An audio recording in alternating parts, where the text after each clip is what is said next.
Welcome back to yes group. My name is Aamir. Accounting series की नई class लेकर मैं फिर से एक बार आप लोगों का स्वागत करता हूं। आई होप आपको अब तक के जितने भी अकाउंटिंग के टॉपिक्स रहे हैं, जिन्हें हमने डिस्कस किया है अलग अलग क्लासेस में, अलग अलग लेक्चर्स में, तो आई होप आपको वो सारे के सारे टॉपिक्स अब तक क्लियर हो गए होंगे। अगर क्लियर नहीं हुए हैं तो फिर मैं आपसे एक रिक्वेस्ट करूंगा कि प्लीज उन्हें कमेंट सेक्शन पे लिख दिए। अगर आपको कहीं पे भी किसी भी टॉपिक में कोई भी इशू है, किसी जनरल एंट्री को बनाने में कोई इशू है, तो आप उसे कमेंट सेक्शन पे लिख सकते हैं। हम उस पे सेपरेट वीडियोस बना देंगे। पिछली क्लासेस में हमने कई सारे टॉपिक्स पे डिस्कशन किया है। लास्ट टॉपिक जो हमने क्लियर किया था वो था लायबिलिटी। हमने लास्ट क्लास में देखा लायबिलिटीज क्या है और कितने प्रकार की होती है। आज उसी सीरीज में हम अगले टॉपिक पे कंटिन्यू करेंगे, अगला टॉपिक पे जाएंगे। तो आज का जो टॉपिक हम लोग ने चूज किया है वो है रेवेन्यू, जिसको हम लोग अपनी भाषा में इनकम के नाम से भी जानते हैं। तो आज की इस क्लास में हम लोग जानने वाले हैं क्या है रेवेन्यू और इनकी जनरल एंट्रीज कैसे करते हैं, अकाउंटिंग में कैसे इफेक्ट पड़ता है रेवेन्यू का। तो सबसे पहले हम डेफिनेशन की बात करते हैं। डेफिनेशन आपको स्क्रीन पे दिखाई दे रही है।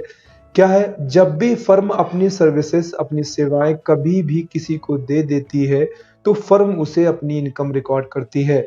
इनकम क्या है? जब भी फर्म अपनी सेवाएं किसी को भी दे देगी तो फर्म उसे अपना इनकम कहेगी, भले ही फर्म को उसके पैसे मिले हों या ना मिले हों।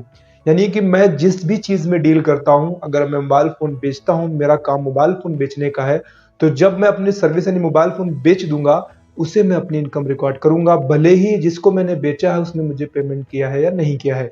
ध्यान रखिए, जब भी फर्म जो भी जिस चीज का भी व्यापार कर रही है या फिर किसी अन्य चीज का भी हो सकता है, अपनी सेवाएं अगर वो किसी भी रूप में दे देती है और देने के बाद उसे फर्म अपना इनकम रिकॉर्ड करती है, भले ही उसको पैसे यानी पेमेंट कैश या बैंक के रूप में मिला हो या ना मिला हो।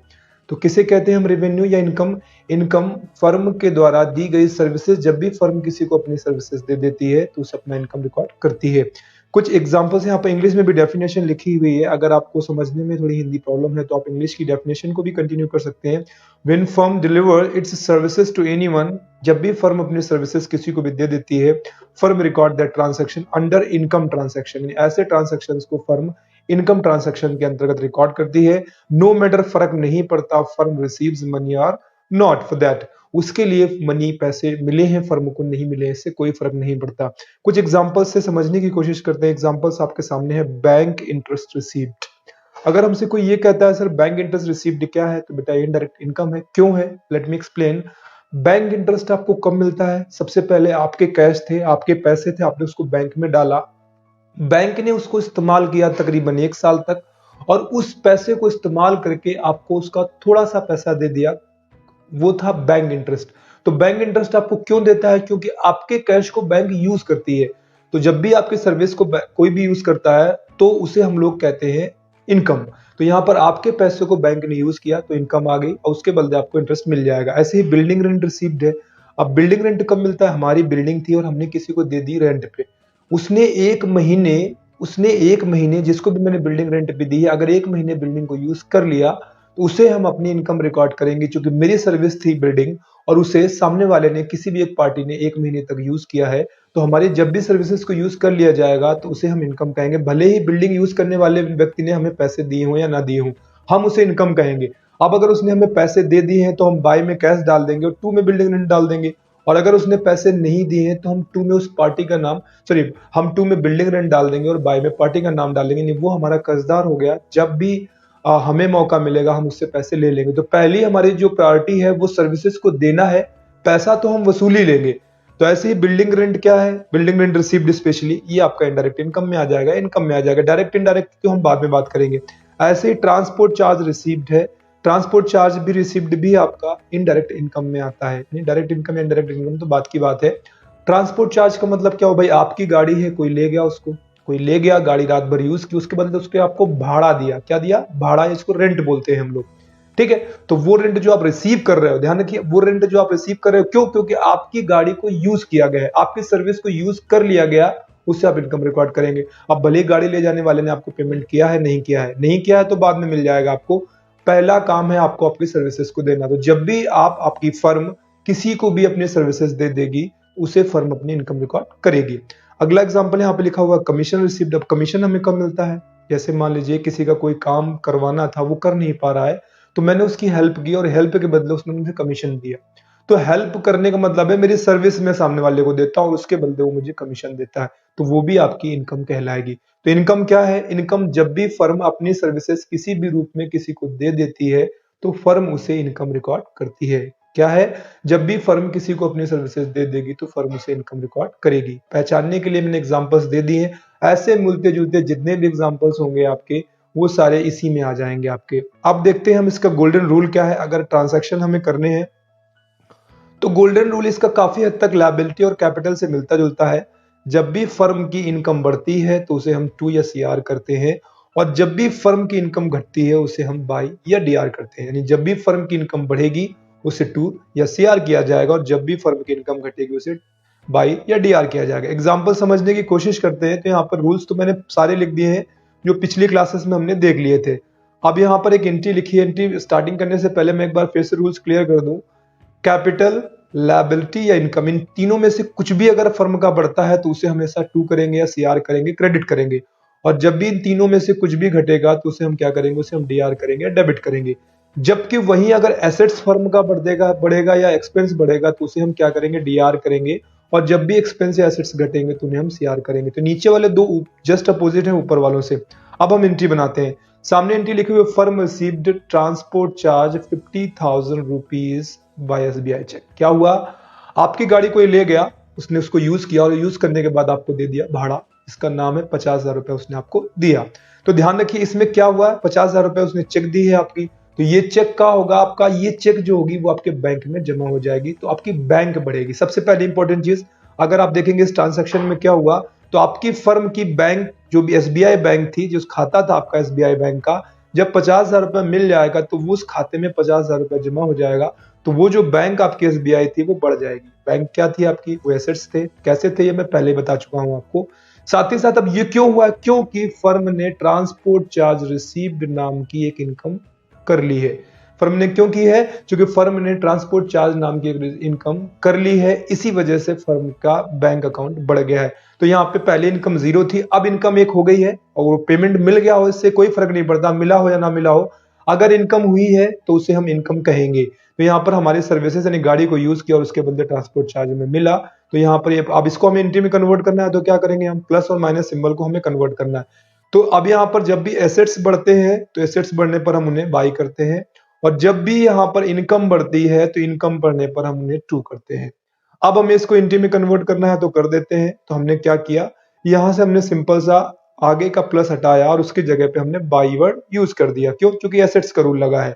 और यहाँ पर से हमने क्या किया, यहाँ से हमने प्लस सिंबल हटाया, जो कि इनकम बढ़ी तो उसकी जगह पे हमने टू वर्ड यूज कर दिया। तो ये एंट्री आपकी हो जाएगी, by SBI account 50,000 to transport charge received account 50,000। I hope समझ आ रही होगी। जब भी इनकम बढ़ रही है उसको हम टू कर रहे हैं। चूंकि वैसे भी पता है आपको ट्रांसपोर्ट चार्ज नहीं मिलता, मिलता कैश है। तो कैश मिला तो कैश बढ़ा दीजिए, कैश एसेट से बाय में चला जाता है, तो ऑटोमेटिक सामने वाली चीज टू में जाएगी। अगली एंट्री देख लेते हैं। तो अगली एंट्री यहाँ पे लिखा हुआ है, firm received building rent 20,000 and received commission 5,000। यहाँ पर फर्म ने दो चीजें रिसीव की हैं, एक है बिल्डिंग रेंट और दूसरा है कमीशन। अब इसको हमें कैसे बनाना है? सबसे पहले एक चीज समझ लीजिए कि आपकी जो फर्म है इसने टोटल मिला के कुछ अगर रिसीव किया है तो ना तो बिल्डिंग रेंट रिसीव किया है और ना ही कैश रिसीव किया है। क्योंकि बिल्डिंग रेंट का कलर किसी ने नहीं देखा है, ना ही किसी ने कमीशन का कलर देखा है। कुछ आपको मिला है, आपकी फर्म को मिला है, तो वो मिला है कैश। कितना कैश मिल गया है? 20,000 रुपए बिल्डिंग रेंट और 5,000 रुपए कमीशन। तो टोटल मिला के आपकी फर्म को 25,000 रुपए यहाँ पर कैश मिल गया है। फर्म को कितना कैश मिला? 25,000 रुपए यहाँ पर फर्म को कैश मिल गया। तो हमने क्या किया, कैश यहाँ पे पहले बढ़ाया कितना? 20,000 रुपए 20,000, और उसका कारण लिख दिया बिल्डिंग रेंट रिसीव्ड नाम की इनकम हुई है। फिर हमने कैश बढ़ाया कितना? 5,000 रुपए। क्यों? क्योंकि कमीशन रिसीव्ड नाम की एक इनकम हुई है। अब हमें करना क्या है, हमें इनमें से प्लस सिंबल हटाना है कैश का। चूंकि कैश एसेट्स है तो एसेट्स का रूल लगेगा, और यहां से हमें बिल्डिंग रेंट से प्लस सिंबल हटाना है। चूंकि ये लायबिलिटी है तो लायबिलिटी का रूल लगेगा। फिर से कैश से हटाएंगे एसेट्स का रूल, और फिर से यहाँ पर सॉरी ये लायबिलिटी नहीं इनकम है तो इनकम का रूल। अब हमें करना क्या है, प्लस सिंबल हटाना है कैश से और बाई आएगा उसके साथ। नीचे वाले में से भी प्लस का सिंबल हटाना है और बाई आएगा। क्यों? क्योंकि दोनों ही प्लस सिंबल को हटकर कैश यानी एसेट्स है बढ़ते हैं तो हम बाई करते हैं, और बाकी दोनों कमीशंस को हटाएंगे, उसकी जगह पे हम टू वर्ड यूज करेंगे चूंकि इनकम है। तो फाइनल एंट्री आपकी हो जाएगी, बाय में आ जाएगा आपका कैश 20,000, टू में बिल्डिंग रेंट रिसीव्ड 20,000, बाय में कैश और टू में कमीशन रिसीव्ड 5,000। अगर आप चाहे तो यहाँ पर देख लीजिए कैश कितना है 20,000 बाय में ये है, और कैश कितना है 5,000 बाय में ये है। तो दोनों जब बाय बाय में है तो आप अगर चाहे तो ये दोनों ही जुड़ जाएंगे, इनको हम जोड़ सकते हैं। और हम फिर चाहे तो एक साथ कैश की एंट्री अलग कर दें तो टोटल कैश आपका 25,000 रुपए हो जाएगा। तो अगर हम इसको साथ में बनाकर लिखेंगे तो एंट्री आपकी बन जाएगी बाय में कैश 25,000, बिल्डिंग रेंट कितना है 20,000 बिल्डिंग रेंट है और 5,000 रुपए आपका कमीशन है। तो ध्यान रखिए टू और बाई हमेशा बराबर होता है। तो अब यहाँ पर देखेंगे बाई में टोटल 25 ये रहा और 20 5 25, तो बाई और टू बराबर हो गया। तो ये आपकी जनरल एंट्री हो गई। और एग्जांपल समझने की कोशिश करते हैं। तो यहाँ पर एक एंट्री लिखी हुई है आपके सामने, firm received bank interest 30,000 rupees from SBI bank. SBI bank ने आपको बैंक का ब्याज दिया है, आपका पैसा बैंक में जमा था, वो उस पैसे के बदले आपको एसबीआई बैंक ने ब्याज दिया है। तो ध्यान रखिए बैंक जब आपको ब्याज देती है तो आपको बुला करके कैश नहीं देती है, आप ही के पैसे में जमा कर देती है। यानी जो भी आपका बैंक अकाउंट होगा उसी में वो पैसा जुड़ता रहेगा। तो अब इसमें क्या होगा, आपकी जो बैंक थी एसबीआई, अब आज के बाद जब आपको बैंक से ब्याज मिलेगा 30,000, तो उसी में से 30,000 रुपए जुड़ जाएंगे वो। यानी पहले 1,00,000 रुपए रहा होगा तो अब बैंक में आज के बाद 1,30,000 शो करेगा। क्यों? क्योंकि 30,000 वो बैंक इंटरेस्ट है। वो क्यों मिला? क्योंकि वो जो 1,00,000 रुपए आपने पहले से डाला हुआ था उसे बैंक ने यूज किया, उसके बदले बैंक ने क्या दिया आपको? Bank interest. तो अब यहां पर देखेंगे तो दो चीजें हुई हैं। एक तो आपका बैंक जो था एसबीआई वो बढ़ गया है और बैंक क्या है? एसेट्स है। दूसरा क्या हुआ? बैंक इंटरेस्ट रिसीव्ड नाम की इनकम हुई है। तो अब हमें इसे एंट्री में कन्वर्ट करना है। तो इनकम में इनकम का रूल और एसेट्स में एसेट्स का रूल। एसेट्स जब भी बढ़ते हैं तो बाई करते हैं और इनकम जब भी बढ़ती है तो टू करते हैं। एंट्री में कन्वर्ट कर दीजिए तो एंट्री बन जाएगी आपकी, बाय में आ जाएगा एसबीआई अकाउंट 30,000 और टू में आ जाएगा बैंक इंटरेस्ट रिसीव्ड अकाउंट कितना, सॉरी 30,000 नहीं आएगा, हाँ 30,000 दोनों में आ जाएगा, यहाँ पे 50,000 बाय मिस्टेक टाइप्ड है। तो ये चीज आप श्योर समझ में आ गई होगी। एक और जनरल एंट्री करके देखते हैं। यहाँ पे अगली एंट्री लिखी हुई, फर्म रिसीव्ड बिल्डिंग रेंट कितना, 15,000। इस बार क्या किया है फर्म ने? बिल्डिंग रेंट रिसीव किया है कितना, 15,000 रुपए, एंड पेड इलेक्ट्रिसिटी बिल कितना, 15,000 रुपए। तो फर्म ने जब बिल्डिंग रेंट रिसीव किया है तो इसको हम अगर समझें तो फर्म ने बिल्डिंग रेंट नहीं रिसीव किया है। फर्म बिल्डिंग रेंट रिसीव नहीं करती क्योंकि बिल्डिंग रेंट का कलर किसी ने नहीं देखा है। फर्म ने कैश रिसीव किया है। क्या किया है? कैश रिसीव किया है। जब कैश रिसीव करेगी तो हम कैश को करेंगे प्लस, कारण बताएंगे क्या है, क्योंकि हमने एक इनकम बढ़ाई है जिसका नाम है बिल्डिंग रेंट। तो क्या हुआ, 15,000 रुपए कैश बढ़ाया, कारण बताया बिल्डिंग रेंट नाम की इनकम बढ़ाई है। फिर वही चीज इस बार उल्टा है, आपको क्या करना है? इलेक्ट्रिसिटी बिल पे करना है। तो इलेक्ट्रिसिटी बिल कोई नहीं पे करता, पे करता है कैश। तो आपको क्या करना है? 15,000 रुपए कैश घटा देना है, कारण आपको बताना इस बार जो इलेक्ट्रिसिटी बिल नाम का एक्सपेंस फर्म ने बढ़ाया है। अब एंट्री कन्वर्ट कर दीजिए। तो करना क्या, एसेट्स में और एक्सपेंस में रूल लगाइए ये वाला, जिसमें एसेट्स और एक्सपेंस बढ़ते हैं तो हम उन्हें डीआर करते हैं या बाय करते हैं। और जो एक ही मात्र इसमें इनकम आई है उसके लिए हम सीआर का रूल लगाएंगे। जब एसेट्स, जब आपकी इनकम बढ़ेगी तो उसे हम क्या करेंगे? उसे हम सीआर करेंगे। बस अब प्लस सिंबल हटाते जाइए और बाय टू लगाते जाइए। तो हम इनको कन्वर्ट करेंगे तो आपकी एंट्री आ जाएगी, बाय में कैश पहले आ जाएगा आपका कितना, ये वाला आपका आ जाएगा इधर 15,000।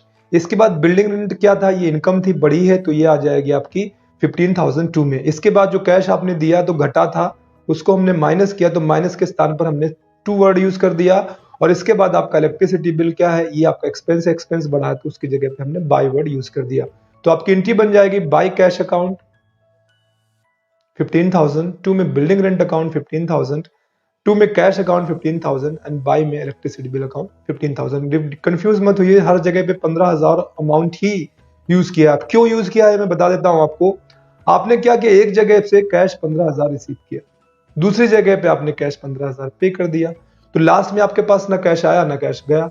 यानी अगर इसके हम फाइनल एंट्री बनाना चाहें तो यहाँ पे ये जो ऊपर का कैश है और ये बीच का कैश है दोनों आपस में कट जाएंगे प्लस माइनस सिंबल के साथ। तो आपकी जो फाइनल एंट्री आएगी उसमें क्या होगा, सीधे हम ये और ये यानी इलेक्ट्रिसिटी बिल और बिल्डिंग रेंट आपका यही बचेगा। तो फाइनल एंट्री हो जाएगी आपकी, to building rent received account 20,000 और बाय में इलेक्ट्रिसिटी बिल अकाउंट 20,000 आ जाएगा आपका। तो ये आपकी एंट्री कंप्लीट हो जाएगी। यहाँ पर 5,000 की जगह 20,000 हो जाएगा, बाय मिस्टेक यहाँ पे प्रिंट नहीं हुआ है। तो ये सिंपल सी एंट्रियां थी। हम होप आपको समझ आ गई होंगी क्या है इनकम और कैसे हम उसकी जनरल एंट्रीज करते हैं। आज की क्लास फिलहाल यहीं पे खत्म होगी। आज की क्लास बेस्ड थी इनकम पे। अब हम कल की क्लास में देखेंगे इनकम होती कितने प्रकार की है और कुछ जानकारी करेंगे हम इनकम के बारे में। आज की क्लास फिलहाल यहीं पे खत्म होगी। फिर से मैं बोल देता हूँ, अगर आपको कोई भी क्लास में कंफ्यूजन है, कोई भी टॉपिक समझ नहीं आया है, उसे आप कमेंट सेक्शन पे डाल सकते हैं, उस पर सेपरेट वीडियो बनाकर आपको बता दिया जाएगा।